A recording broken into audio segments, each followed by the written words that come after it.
After rewatching Hairspray and looking through some of the 60s hairstyles in my research, I realised that a lot of it was just height, and that was one of the biggest styles. So I watched a YouTube tutorial and I started teasing her hair and just pushing it up as much as I can using pins and styling gel, and then the front of her hair I twisted it forwards. I also studied a lot of adverts and makeup looks, and Twiggy, one of her main things was to do bright blue eyes and eyeliner. Whilst I didn't decide to do eyeliner in the end because I thought it would make my sister's face pop more with just the blue. I found this quite difficult because it's a style I'd never tried before, but after using tape and using my own normal makeup routine around it with some exaggerated lip liner, I think that it all turned out really well. For the ends of the hair, I always felt like a bouncy curl really represents the 60s era, so I took my straighteners and I asked my little sister to do her bangs because she knows how she likes them and how to make them look better.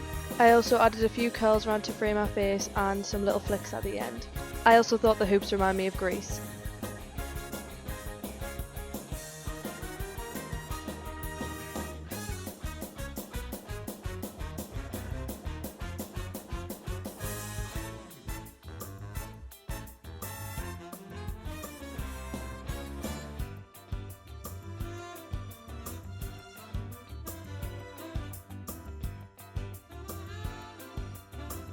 I've been on for quite a while and I forgot to do a time lapse, so I'll just talk about what I did. That's what I've done on Lightroom so far. I'll go from the start. So I took the original image and I took a mask and I just lightened the area because my lamp was up there and behind it there was my wall and I didn't want that in, so I had to make it all white. I did that on my phone. I might have screen recorded that, I don't remember. Then this is the original thing I tried to just make it pink on here. It doesn't look so bad on my phone, but in real life, like, the hair was just not very good quality. It was just like a thing around it. So on here, and as you can see, our hair looks different. That's a flat hair which I did. And then here's what this looks like. I selected, using the selection tool, I selected her and then inverted that so it was selecting the background. Honestly, I might just go up.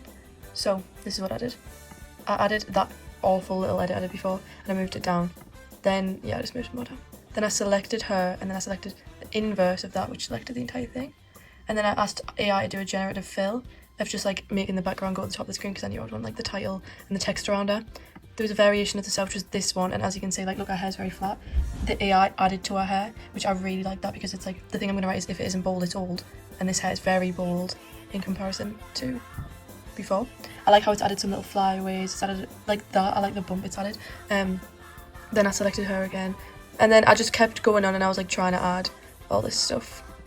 And I was trying to make it pink, that wasn't really working out. So then I exported this as a PNG and I moved to Lightroom and I did a mask, I selected the background. And this is all the settings I did with it. I turned up the contrast and down, and I also turned up the highlights for the thing. I tinted it 68, so it's like a warm, like pinkish tint. And then I turned the temperature up because I really wanted it to look very warm. I turned the saturation up by 7. I was playing around with the saturation for a while anyway. The first thing I did when I was editing this, I turned the texture down to 20 and the clarity down to 44. I'll put in my research, I found this like TikTok tutorial and it was like her editing her photo shoot, and the way she made the background look so much smoother was by turning down the texture and clarity. This is from my old Photoshop edit, but honestly I'm just going to leave it because it kind of just like, I don't know, it could just be anything. Can't really fix that. And then I went like to the edit of the entire photo and I've just been playing around with that right now. I turned up the whites by 6 because I just thought from when I read magazines there's more of a glow going on. And then I was playing around with the red and the pink settings. Oh, maybe I did change the pink. And I turned the hue up by 1, just on the pinks. I think that's all I did. Yeah, this is probably the finished result, which I'm going to put on my page, and now I'm going to edit and I will actually record that in time-lapse on my iPad. Somehow I forgot to record again. What I did was I added, using the rectangle tool, I added a black box along the top because I thought that when I was thinking, because my little sister was in a Hairspray play last year, all the girls were in like pink and black and red and polka dot. I didn't use red and polka dot, but I think that with like Grease and everything, the pink and the black really just like reflects that era. Then I went on Font Finder because I'll include them in my research. I found these ads from the 60s on Pinterest, and these were sort of the fonts that were primarily used in them of things like ads of Twiggy and things like that in magazines. And then I used Font Finder scan on the actual Hairspray logo, and this was the one that came up. And this was also used on another 60s ad, the same font. The original font had a different name, but then I searched up similar fonts and I got Molly Serif. This font I did turn, whatever, I can't remember what that's called, but I just changed the spacing on them so they'd be like further away, everything like that. So the new style one is Beatles Demo.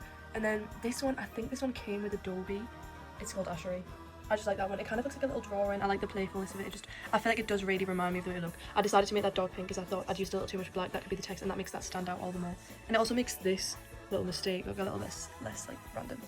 Anyway, yeah, just typing my thing out. It's been taking me a while, so I'm trying to word it well, and I have to keep going back, and I have to keep searching things up. Like, I had to search up just to double check what the soundtrack themes of the music were, and the themes of the film, which I already knew. But I did self-image because although it didn't come up, I do feel like that was one of the main themes with Tracy and her mum. And yeah,